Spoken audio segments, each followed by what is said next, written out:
ভাইয়া আপনার দোকানে আমাকে একটা কাজ দিবেন? না বেটা, এখানে বাচ্চা মানুষের কোনো কাজ নেই। ভাইয়া আমি হাত জোর করে বলছি আমাকে একটা কাজ দিন না। আচ্ছা ঠিক আছে, তাহলে এবার বলো তুমি কত টাকা নিবে? ভাইয়া আমার টাকা পয়সা কিছুই চাই না, শুধু আমাকে একটু খাবার দিবেন তাহলেই হবে। আচ্ছা ঠিক আছে বেটা, যাও কাজ করো।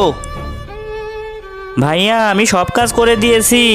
ঠিক আছে বেটা, তুমি ভিতরে গিয়ে বসো, আমি তোমাকে খাবার দিচ্ছি। না ভাইয়া আমি এখানে খাবো না, খাবারগুলো আমাকে প্যাক করে দিন। আরে প্যাক করে তুমি কি করবে? ভাইয়া খাবারগুলো আমি আমার অসুস্থ মায়ের জন্য নিয়ে যাব। আমার মা সরকারি হাসপাতালে ভর্তি আছে, ডাক্তার বলেছে তাকে খালি পেটে চিকিৎসা করাবে না। তাই আমি সব দোকানে দোকানে কাজ করছি আর মায়ের জন্য খাবার সংগ্রহ করছি।